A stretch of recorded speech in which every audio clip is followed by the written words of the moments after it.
Right. Hey everybody, welcome to this week's Dev Call. Don't have too much on the plate. Maybe we're just gonna go around and discuss what we're currently working on the devs. And I guess I'll start. On my end, I have been very interested in learning or just investigating at a deeper level the converts. You know, I think we've got enough data with the first call it 3 months to see how the converts behavior uh, or I guess how the converts occurred throughout the 3 months and see if that's aligned with what the protocol wants. I think there's a great state space here in which we can really change the incentive of the converts such that it's more beneficial for the protocol in the long term. I think the convert down penalty and the convert up bonus is, stepping stones towards that. Uh, and it highlights how we're really annualizing what the protocol can say it wants, right? You know, before the converts, or the protocol just had this blanket statement that it's willing to always convert towards its value target uh, at any time. And then the C gauge added this crop ratio where it slowly adjusts its willingness to convert uh, based on the ratio of seeds, which has been very effective. I don't think we've really discussed uh, whether or not we want to change that. Uh, I guess on the upside or downside, or I guess we changed the maximum, but I'm also interested in changing or determining whether there's a discussion to be had on changing the rate. Uh, Particularly just looking at the first 3 months of Pinto and seeing how much convert volume was generated during the first 3 months. It was around, I think, it was like 12 million or so. And since then we've converted about 3 million from them. So, a lot of the convert volume was really front loaded. Uh, so, just thinking on that, analyzing their protocol. Yeah, I would like to share soon once I have enough content to share with everybody. On the other hand, I'm also finalizing this next PI. Uh, One of the prerequisites of getting that out is that we need to parameterize some parameters uh, in regards to soil. Basically, currently the system is very manipulatable in terms of adjusting the temperature, and this next PI will take steps in reducing that manipulation. So hopefully you can get that prioritized sometime soon. And the other thing we need to prioritize is the convert bonus. Uh, I think the current bonus uh, is a function of how much stock was grown with the least amount of seeds. And I'd like to do some more analysis on how much that bonus is for as it is currently, and think in regards to the system, is it a reasonable low or high bonus? So that's basically what I've been working on.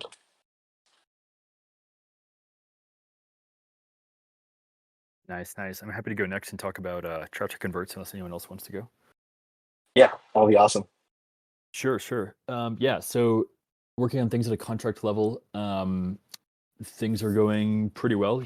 So far there's support for all the different requirements that you would expect, such as, the amount of convert bonus, the capacity of the convert bonus, the price at which you would want to convert, um, how often you would want it to convert, and I think a couple other parameters in there as well. Um, for wrapping up the contracts, it'll still be some time, I think, but progress is going pretty well.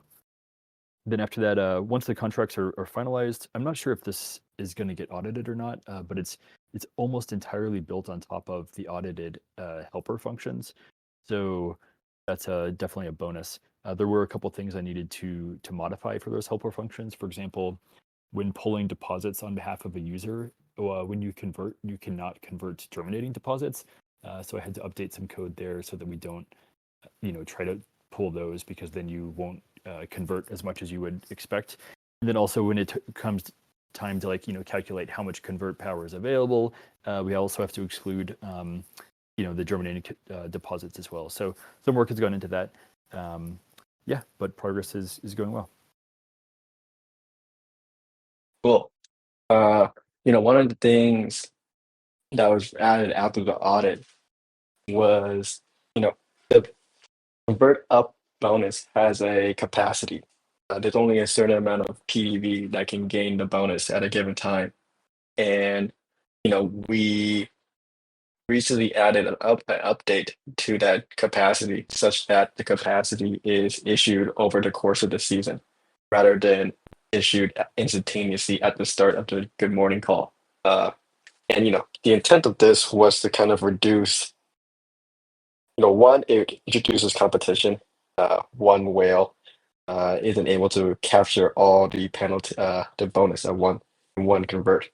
But secondly, it distributes the converts over the course of the season, uh, which I feel like is very beneficial because given that the tractor orders are kind of shown to everybody before it happens, right? You have a 50K convert order, people would know when it's going to happen.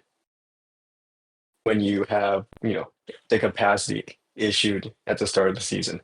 So by spreading it out over the course of the entire hour, you kind of minimize the manipulation that comes with that. So, curious what the convert order book features it has to kind of like allow the users to utilize this. Yeah, yeah. So I would have to. I don't know if I've pulled the latest version of that code. I'll have to make sure that I've merged it in. But I'm assuming. So did you modify the gauge that controls, like the amount of convert capacity is available? Like, is it no longer using a gauge, or is it still a gauge but kind of like a custom one?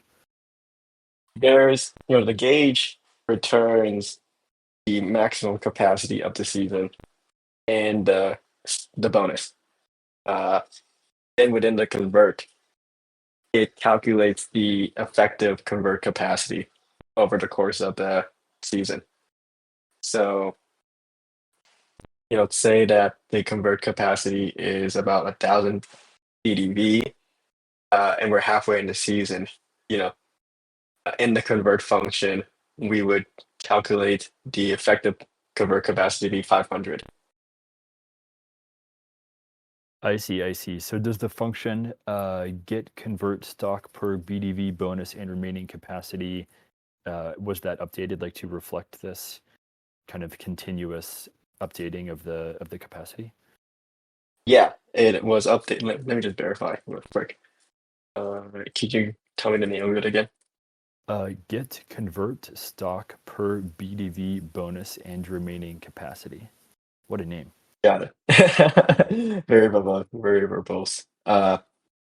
Yes. So so the remaining capacity here refers to, the scaled capacity over the season and including the amount of capacity that was converted that season. So let's say, we have 1,000 convert capacity, we're halfway in the season, so we have about 500 PDV, and 500 PDV was already converted, there is zero capacity left. Uh, I guess what we could add is like the potential capacity remaining in the season. That might help. Uh, but I haven't added that. Cool. So, I mean, given that, it sounds like everything should still work the way that it is, but I'll make sure to pull the latest and update the tests. Cool.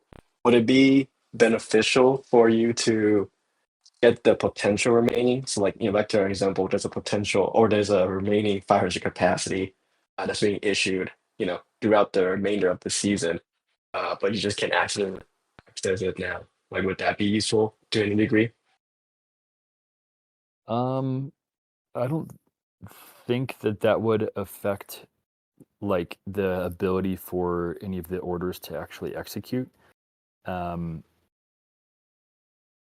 I mean, there could be a potentially another thing that would be added, like, oh, we only want to execute if the future remaining convert potential is like above X amount or something. But I think that's too much complexity for a V1 launch. So I don't think it's necessary now. Got it. Okay. I mean, that sounds good to me. Any way I could help assist the tractor progress, the PI, the other, I guess, we would ideally want to deploy both this PI-10 and the tractor at the same time. Uh, or I guess a better wording would be that, the convert bonus would be very hard to kind of really get unless there is tractor. So thus there isn't a huge impetus for us to like launch the PI-10 before tractor. We kind of learned with PI-7, I believe, with the cultivation factor that we didn't really see the benefit and kind of we saw a negative benefit until we had the tractor order come in. Those are very different scenarios given that uh, here you're always able to convert and it might be just marginally effective compared to factor on the field where you really did need some automated system. But given that, I'm interested in accelerating the process in the tractor side. Curious if there's any way I can help. Yeah, we should sync up and talk about like what is left to do. Like it already wouldn't hurt, I think, to have somebody else look at the PR, um, and just kind of start giving input on it. Uh, so you're saying the contracts are at a point where I'm able to review it? Yeah. I mean, it wouldn't hurt, I would say. Awesome, awesome. Sounds good. Sounds good. So I guess I'm just curious, what's remaining in the tractor contracts? Um, Trying to think. Like, I think more complete tests. Like, if I look at the Notion doc that we created, I don't have it right in front of me, but I think I accept all of the like parameters now. Um, and so yeah, I would just want to like go through my tests and make sure that it really covers everything. And also just to verify that I'm not missing any of the expected parameters that we want to see as well. Great. Sounds good. All right, that's all the questions I've had with tractor. I'm curious, anyone else have any questions?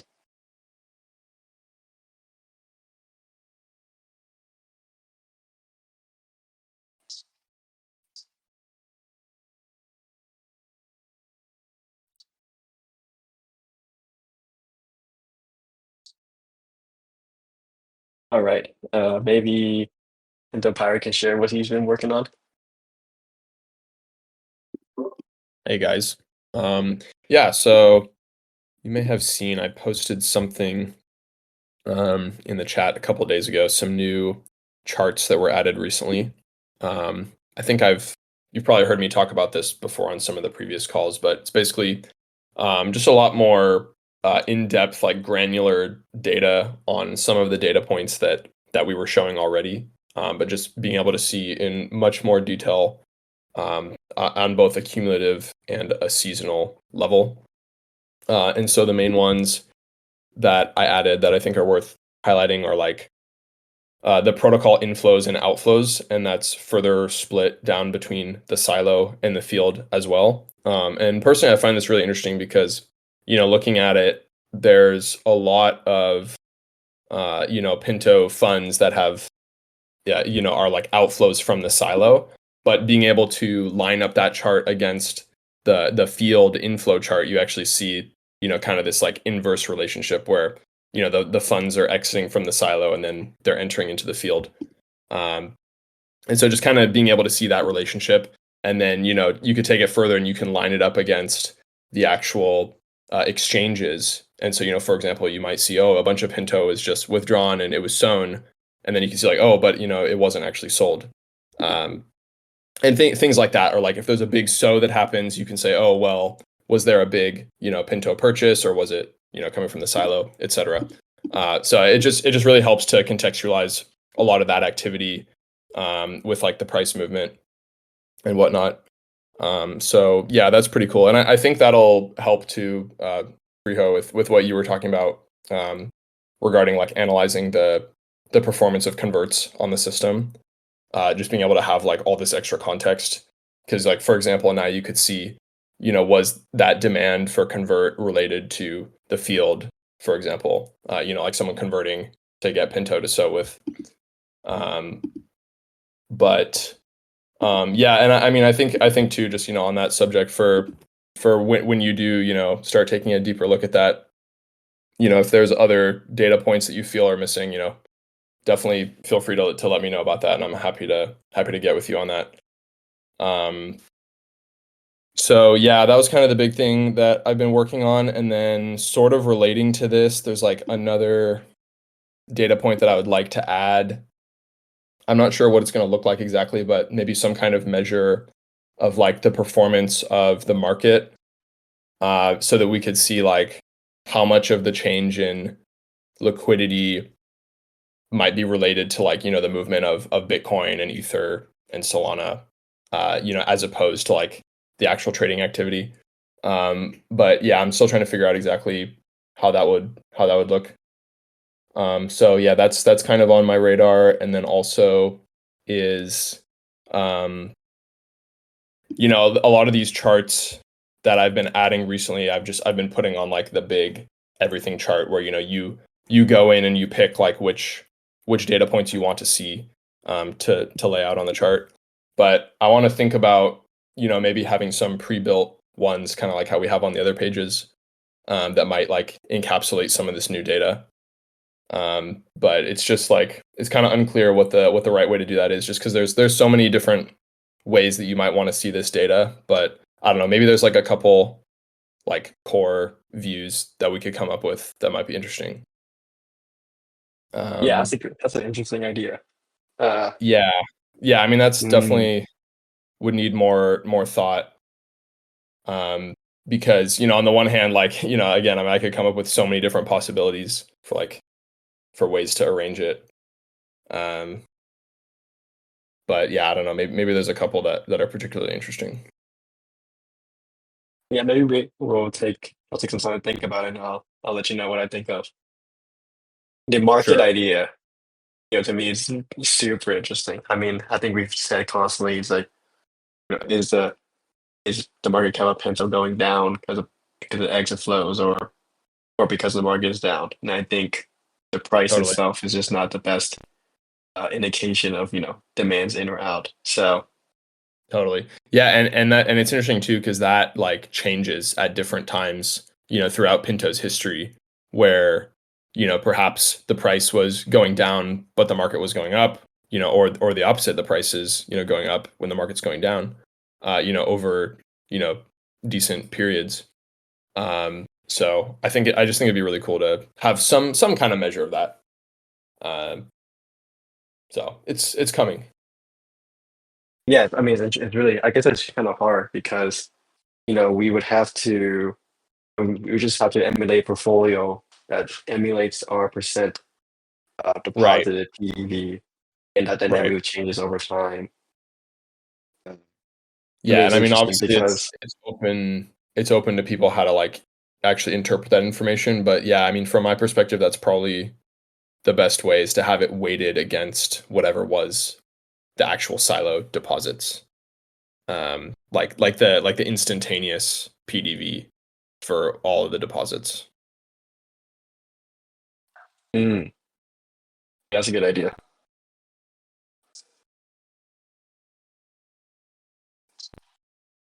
Great. Well, we got a lot of data to think about, I Yep. guess. So Yeah, yeah, and I'll chat with you separately later too about the PI. I think there's going to be some subgraph changes that I might need. I remember there's some event signatures that are getting updated. yeah, I think the convert signature is being updated. Right, right. Yeah, I'll Good. definitely have Good to push boy. an update for that. So yeah, we'll chat. Great. Thank you. Lloyd, would you like to give an update for what you've been working on? Yeah, so I've been working on the landing page. We got some pretty advanced designs. Uh, so work is underway. Uh, I would say the new landing page is gonna have a lot of like animations and just more detailed information about Pinto and the system. Because currently the current landing page is very abstract, right? Doesn't tell a whole lot about what's going on. So we're definitely going to change that. And the big centerpiece, I would say, of the landing page is going to be this pseudo price graph. It's going to be animated, and the goal of this is to show that Pinto is a community effort, right? And price, like pack maintenance, doesn't happen without the community stepping in and taking action. So we're going to show how certain actions can affect price and how this translates to um, quote unquote price action, so when the price is down, below peg, below target, we're going to show these farmers like sowing or depositing or converting, and the price goes up, and then they get yield, and the price goes down again. And how it's a very like high level, like 10,000 feet view of the mechanics behind Pinto and how the community is really involved in that. So that's going to be a lot of fun. And I would say keep an eye on the GitHub channels and the GitHub BRs if you want to stay on top of what's going on, because there's going to be a lot of action there very, very soon. Awesome. Thank you for the recap, Floyd. Yeah, I had the opportunity to look at the new landing page and the work in progress. So, it's very sick on the idea. So hopefully that comes to reality soon. Do you have any expectation of a timeline? Honestly, it's hard to say. Like, not everything is 100% finalized, and there's a lot of things that we are like kind of experimenting with to see what's the best thing to go with, see if something works or not. Um, so it's hard to give a reasonable timeline, honestly. But as always, we're gonna make sure that we're going as fast as possible. We're not trying to move slowly. That's for sure. That's for sure. All right, dude. Thank you for the update. Appreciate your work and your effort. I know you're always trying hard, so I wanted to share that to the community. Thank you, brother. Appreciate you guys too. Cool. Well, I know we slated this meeting for an hour, but I think we've gotten through everything we have prepared or willing to talk about or open to talk about. I wonder if anyone in the community has any questions they want to bring up. All right. Well, I think the devs are gonna get back to it then. That's the case.